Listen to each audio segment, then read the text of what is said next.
Visa ಕಂಪನಿಯಿಂದ 2,000 ಸಿಬ್ಬಂದಿ lay off. ಮುಂಜಾನೆ 4 ಗಂಟೆಗೆ ಇಮೇಲ್ ಕಳುಹಿಸಿದ ಸಂಸ್ಥೆ. ವೀಕ್ಷಕರೇ, ಜುಲೈ 29ರ ಬೆಳಗಿನ ಜಾವ ಸುಮಾರು 4 ರಿಂದ 5 ಗಂಟೆ. ಪ್ರತಿಯೊಬ್ಬರ ಭವಿಷ್ಯದ ಕನಸುಗಳನ್ನ ಕಾಣುತ್ತಾ ನಿದ್ದೆ ಮಾಡುತ್ತಿದ್ದ ಸಮಯವನ್ನು ವೀಸಾ ಕಂಪನಿಯಿಂದ ಅನೇಕ ಉದ್ಯೋಗಿಗಳಿಗೆ ಒಂದು ಇಮೇಲ್ ಬರುತ್ತೆ. ಬೆಳಿಗ್ಗೆ ಎದ್ದು ಕಾಫಿ ಕುಡಿಯುತ್ತಾ ಇಮೇಲ್ ಚೆಕ್ ಮಾಡಿದ ಆ ಉದ್ಯೋಗಿಗಳಿಗೆ ಕಾದಿತ್ತು ಅತಿ ದೊಡ್ಡ ಶಾಕ್. ಅವರು ವರ್ಷಗಳಿಂದ ಕಷ್ಟಪಟ್ಟು ಮಾಡ್ತಾ ಇದ್ದ ಉದ್ಯೋಗ ತಕ್ಷಣದಿಂದಲೇ ಇಲ್ಲದಂತಾಗಿತ್ತು. ಕೇವಲ ಒಂದೇ ಒಂದು ಇಮೇಲ್ ಅವರ ವೃತ್ತಿ ಜೀವನವನ್ನೇ ಬದಲಾಯಿಸಿ ಬಿಟ್ಟಿತ್ತು. ವೀಸಾ ಕಂಪನಿಯ ಸುಮಾರು 2,600ಕ್ಕೂ ಹೆಚ್ಚು ಉದ್ಯೋಗಿಗಳನ್ನ ವೀಸಾ ಕಂಪನಿ ಕೆಲಸದಿಂದ ವಜಾಗೊಳಿಸಿದೆ. ನಿಮ್ಮ ಕೆಲಸ ಎಲ್ಲಿಗೆ ಮುಗಿದಿದೆ, ಮನೆಗೆ ಹೋಗಿ ಎಂದು ನೇರವಾಗಿ ಹೇಳಿದೆ. ಕಾರಣ ಏನ್ ಗೊತ್ತಾ? ಎಐ. ಹೌದು, ಎಐ ತಂತ್ರಜ್ಞಾನಕ್ಕೆ ಹೆಜ್ಜೆ ಇಡುತ್ತಿರುವ ವೀಸಾ ಈಗ ಮನುಷ್ಯರಿಗಿಂತ ಎಐ ಮೇಲೆ ನಂಬಿಕೆ ಇಡಲು ಶುರು ಮಾಡಿದೆ. ಈ ಮೂಲಕ ಇಡೀ ದೇಶದ ಐಟಿ ವಲಯಕ್ಕೆ ಭಾರಿ ಆಘಾತವನ್ನು ನೀಡಿದೆ. ಹಾಗಾದ್ರೆ ವೀಸಾ ಕಂಪನಿಯ ಈ ದಿಢೀರ್ ಲೇ ಆಫ್ಗೆ ಅಸಲಿ ಕಾರಣವೇನು? ಇದರಲ್ಲಿ ಭಾರತದ ಎಷ್ಟು ಜನರು ಉದ್ಯೋಗ ಕಳೆದುಕೊಂಡಿದ್ದಾರೆ?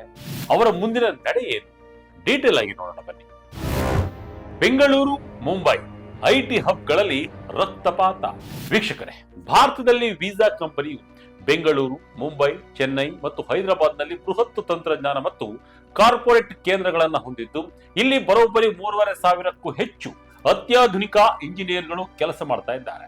ಜುಲೈ 29ರ ಬೆಳಗಿನ ಜಾವ ಇಲಾಖೆಯು ಕಳುಹಿಸಿದ ಇಮೇಲ್ ಸಂಚಲನ ಮೂಡಿಸಿದ್ದು. ಕೇವಲ 28 ಜನ ಕೆಲಸ ಮಾಡ್ತಿದ್ದ ಒಂದು ಪ್ರಮುಖ ತಂಡದಲ್ಲಿದ್ದ ಬರೋಬ್ಬರಿ 10 ಜನ ಹಿರಿಯ ಇಂಜಿನಿಯರ್ಗಳು ಹಾಗೂ ವ್ಯವಸ್ಥಾಪಕರನ್ನ ಒಂದೇ ದಿನದಲ್ಲಿ ವಜಾಗೊಳಿಸಲಾಗಿದೆ.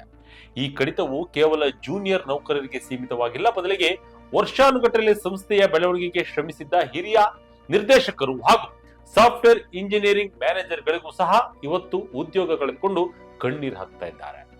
ವಜಾಗೊಂಡ ನೌಕರರಿಗೆ ಕೇವಲ 15 ರಿಂದ 30 ದಿನಗಳ ನೋಟಿಸ್ ಅವಧಿ ನೀಡಿ ಕಚೇರಿಯ ಲ್ಯಾಪ್ಟಾಪ್ ಮತ್ತು ಐಡಿ ಕಾರ್ಡ್ಗಳನ್ನು ತಕ್ಷಣವೇ ವಾಪಸ್ ಪಡೆದುಕೊಳ್ಳಲಾಗಿದೆ. ಆರ್ಥಿಕ ನಷ್ಟ ಇಲ್ಲದಿದ್ದರೂ ಸಿಬ್ಬಂದಿ ವಜಾ. ವೀಕ್ಷಕರೇ, ಇಲ್ಲಿ ಅತ್ಯಂತ ಮುಖ್ಯವಾದ ಮತ್ತು ಆತಂಕಕಾರಿಯ ವಿಷಯವೇನೆಂದರೆ, ಈ ವೀಸಾ ಕಂಪನಿಯು ನಷ್ಟದಲ್ಲಿದೆ ಅಥವಾ ಉದ್ಯಮ ದಿವಾಳಿಯಾಗಿದೆ ಎಂಬ ಕಾರಣಕ್ಕಾಗಿ ಉದ್ಯೋಗಿಗಳನ್ನ ಕಡಿತಗೊಳಿಸ್ತಾ ಇಲ್ಲ. ಬದಲಿಗೆ ವೀಸಾ ಕಂಪನಿಯು ಜಾಗತಿಕವಾಗಿ ಅತ್ಯಂತ ಗರಿಷ್ಠ ಲಾಭ ಗಳಿಸ್ತಾ ಇದ್ದು ಪ್ರಬಲ ಆರ್ಥಿಕತೆಯನ್ನು ಹೊಂದಿದೆ. ಹಾಗಾದ್ರೆ ಇಷ್ಟೊಂದು ಜನರನ್ನ ಹೊರ ಹಾಕುತ್ತಿರುವುದು ಯಾಕೆ ಗೊತ್ತಾ? ಅದೇ ಎಐ. ವೀಸಾ ಸಿಒ ರಿಯನ್ ಮ್ಯಾರ್ಕೋ ಇರರ್ನಿರ್ ಅವರ ಪ್ರಕಾರ, ಇನ್ಮುಂದೆ ಕೇವಲ ಮನುಷ್ಯನಿಗೆ ಕೆಲಸ ಮಾಡಲು ಸಹಾಯ ಮಾಡುವ ಸಣ್ಣ ಎಐ ಪರಿಕರಗಳು ನಮಗೆ ಬೇಡ. ಬದಲಿಗೆ ಮನುಷ್ಯನ ಹಸ್ತಕ್ಷೇಪವೇ ಇಲ್ಲದೆ ತಾನೇ ಸ್ವತಃ ಯೋಚಿಸಿ ಜಂಟಿಯಾಗಿ ಕೋಡಿಂಗ್ ಹಾಗೂ ಪೇಮೆಂಟ್ ಟ್ರಾನ್ಸಾಕ್ಷನ್ ಗಳನ್ನ ಪೂರ್ಣಗೊಳಿಸುವ ಅತ್ಯಾಧುನಿಕ ಏಜೆಂಟಿಕ್ ಎಐ ಸಿಸ್ಟಮ್ ಗಳನ್ನ ವೀಸಾ ತನ್ನ ಆಡಳಿತ ವ್ಯವಸ್ಥೆಗಳೊಳಗೆ ತರ್ತಾ ಇದೆ. ಇದರಿಂದಾಗಿ 14 ಜನರ ಕೆಲಸವನ್ನ ಕೇವಲ ಒಬ್ಬನೇ ಒಬ್ಬ ಎಐ ಸಹಾಯದಿಂದ ಮಾಡಲು ಸಾಧ್ಯವಾಗುವುದರಿಂದ ಈ ಬಾರಿ ಲೇ ಆಫ್ ಮಾಡಲಾಗ್ತಿದೆ. ಚೆನ್ನಾಗಿ ಕೆಲಸ ಮಾಡಿದ್ರು ಭದ್ರತೆ ಇಲ್ಲ. ಮಾಜಿ ಉದ್ಯೋಗಿ ಬಿಚ್ಚಿಟ್ರು ಅಸಲಿ ಸತ್ಯ.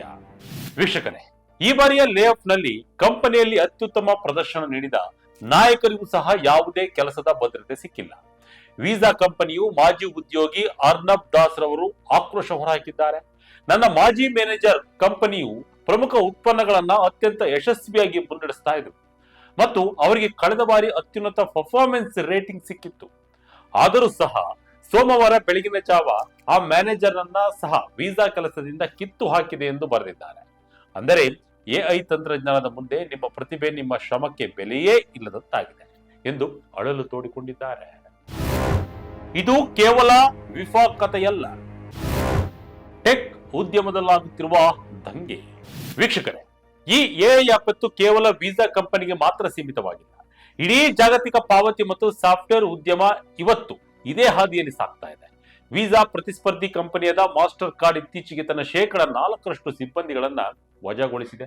ಇನ್ನು ಜಾಗತಿಕ ಫಿನ್ಟೆಕ್ ದೈತ್ಯ ಬ್ಲಾಕ್ ಕಂಪನಿಯು ಬರೋಬ್ಬರಿ 4,000 ಅಂದರೆ ತನ್ನ ಅರ್ಧದಷ್ಟು ಉದ್ಯೋಗಿಗಳನ್ನ ಕೆಲಸದಿಂದ ತೆಗೆದುಹಾಕಿದೆ. ಇದರ ಬೆನ್ನಲ್ಲೇ ಜಾಗತಿಕ ಅಮೆಜಾನ್ ಕಂಪನಿಯು ಬರೋಬ್ಬರಿ 16,000 ಕಾರ್ಪೊರೇಟ್ ನೌಕರರನ್ನ, ಕ್ಲೌಡ್ ಫ್ರೇಮ್ 1,100 ನೌಕರರನ್ನ, ಅಟ್ಲಾಸಿಯನ್ 1,600 ನೌಕರರನ್ನ ಹಾಗೂ ಪ್ರಸಿದ್ಧ ಸ್ಟ್ಯಾಂಡರ್ಡ್ ಚಾರ್ಟರ್ಡ್ ಬ್ಯಾಂಕ್ ಇನ್ನು 4 ವರ್ಷಗಳಲ್ಲಿ ತನ್ನ 15% ಕಾರ್ಪೊರೇಟ್ ಉದ್ಯೋಗಿಗಳನ್ನ ಈ ಎಐ ತಂತ್ರಜ್ಞಾನದ ಹೆಸರಿನಲ್ಲಿ ಮನೆಗೆ ಕಳುಹಿಸಲಾಗಿದ್ದು ಸಜ್ಜಾಗಿದೆ. ಇದು ಭಾರತದ ಐಟಿ ಯುವ ಜನತೆಗೆ ಅತಿ ದೊಡ್ಡ ಆತಂಕವನ್ನ ಮೂಡಿಸಿದೆ. ಭಾರತೀಯ ಸಿಬ್ಬಂದಿಗೆ ಎಚ್ಚರಿಕೆ ಗಂಟೆ. ಜಾಗತಿಕ ಕಂಪನಿಗಳಿಗೆ ಭಾರತವು ತಂತ್ರಜ್ಞಾನದ ಅತಿ ದೊಡ್ಡ ಶಕ್ತಿಯಾಗಿದೆ. ಬೆಂಗಳೂರು, ಹೈದರಾಬಾದ್, ಮುಂಬೈನಂತಹ ನಗರಗಳಲ್ಲಿ ಕೋಟ್ಯಾಂತರ ಯುವಕರು ಈ ಜಾಗತಿಕ ಕಂಪನಿಗಳಲ್ಲಿ ಕೆಲಸ ಮಾಡ್ತಾ ಇದ್ದಾರೆ. ಆದರೆ ಎಐ ತಂತ್ರಜ್ಞಾನ ಈ ಮಟ್ಟಕ್ಕೆ ಬೆಳೆಯುತ್ತಿರುವಾಗ ಭಾರತೀಯ ಐಟಿ ಉದ್ಯೋಗಿಗಳು ಏನ್ ಮಾಡಬೇಕು? ಕೇವಲ ಸಾಂಪ್ರದಾಯಿಕ ಕೋಡಿಂಗ್ ಅಥವಾ ಟೆಸ್ಟಿಂಗ್ ಕೆಲಸ ನೆಚ್ಚಿಕೊಂಡಿದ್ದರೆ ಅಪಾಯ ಕಡ್ಡಾಯ.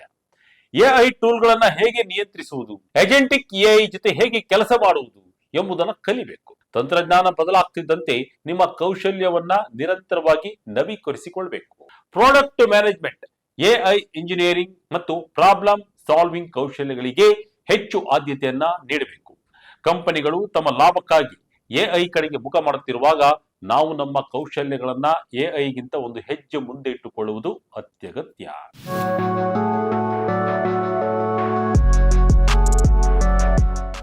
ಒಟ್ಟಾರೆಯಾಗಿ ಹೇಳುವುದಾದ್ರೆ, ವೀಸಾ ಕಂಪನಿಯ ಈ ದಿಢೀರ್ ಉದ್ಯೋಗ ಕಡಿತವು ಕೇವಲ ಒಂದು ಕಂಪನಿಯ ನಿರ್ಧಾರವಲ್ಲ, ಬದಲಿಗೆ ಇದು ಇಡೀ ಐಟಿ ಲೋಕಕ್ಕೆ ನೀಡುತ್ತಿರುವ ದೊಡ್ಡ ಎಚ್ಚರಿಕೆ ಗಂಟೆ.